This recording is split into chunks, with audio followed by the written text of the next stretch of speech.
Yo, with all due disrespect, this year, don't play with me. Just because I'm one hell of a person with good morals, just know I'm still getting closer to God, so don't get it twisted. I'm definitely not the one. See, I'm a firm believer of grace, so last year I chose to let a lot of things slide. Gave people passes. I used to assume that people knew better, but they don't. They just like to test your limits and see how far they can take you. Last year taught me something the hard way. If you don't draw the line, people will drag everything connected to you right across it. So understand this. This year, if you decide you want to play with me, you're going to get cut off like Wi-Fi in the elevator. 1 second you got access, and the next second you gone. I don't owe any grown adults no more explanations. I've decided that the energy connected to me means everything. So moving forward, there will be no more compromising. I don't owe anybody unlimited access to me because the most precious asset that I possess is my time, and my time means more to me than ever before. And yeah, effective immediately. People are gonna feel the shift. I can imagine them saying, oh, they acting funny style now. And I'm gonna be like, yup, I'm on my Kevin Hart from this moment on. And nope, this ain't no new year, new me. This is me going forward forever. You either respect how I move or you get removed from the equation. It is what it is. So if you reach out to me and I'm nowhere to be found, believe me, it is intentional because my peace is a gift, not an open door for your disrespect. Respectfully, of course.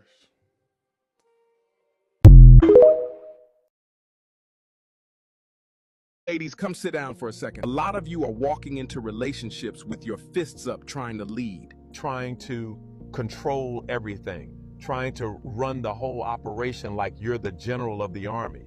But a relationship ain't supposed to feel like two captains fighting over the steering wheel. See, a good man doesn't want to compete with his woman. He wants to guide the ship while she brings the peace inside it. When a woman is always in charge, always defensive, always trying to prove she don't need a man, she slowly turns the relationship into a battlefield instead of a home.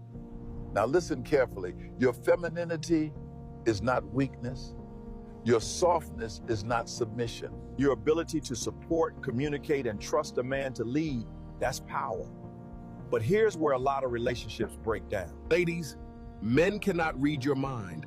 And if something is bothering you, say it. If you need reassurance, say it. If you feel hurt, speak on it. Closed mouths create confused men and broken relationships. A wise woman understands something many people miss. A man leads the direction, but the woman sets the atmosphere. And when those two things work together, that's when a relationship finally feels like peace. Remember that. Angel, go and get me water to drink. Go and get it yourself. You said? I'm not your maid. Are you alright? Oh, come on, baby. She's only but a child. Princess. Sweetheart, please come. Hey! How dare you? Do you have an idea what you have done? How dare you disrespect a man that gave us a life? A man that single-handedly picked us both when your stupid father abandoned us? How dare you disrespect a man that went all out to make a decision that all men fear to make by marrying me alongside your silly self? How dare you disrespect a man that feed us, clothed us, put you under his roof regardless that you are not directly his? I didn't raise you to be this stupid. I rebuke every spirit from your biological father's side. Amen. Now you will apologize to your father right here and bow to him. I'm sorry. Bow to him! Babe, it's okay. Now go and get him water. Silly.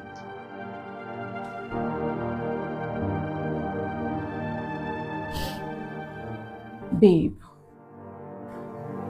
I am so sorry.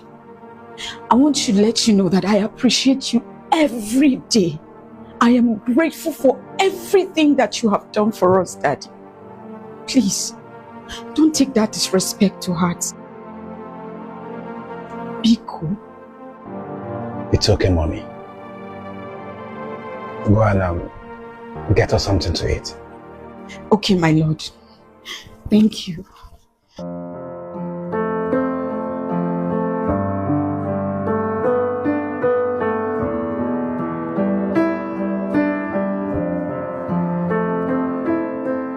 The art of failing, there is beauty behind it. Failure is not the opposite of success. Failure is training. Yeah. But most men don't know how to fail properly. Yeah. They fail emotionally, they fail loudly, they fail publicly, and then they quit.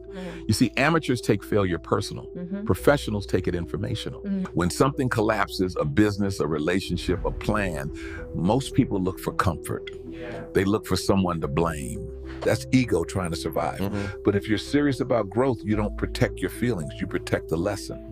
Real failure is data. It's feedback you didn't ask for but desperately needed. If you lost money, it exposed your impatience. If you lost her, it exposed your blind spots.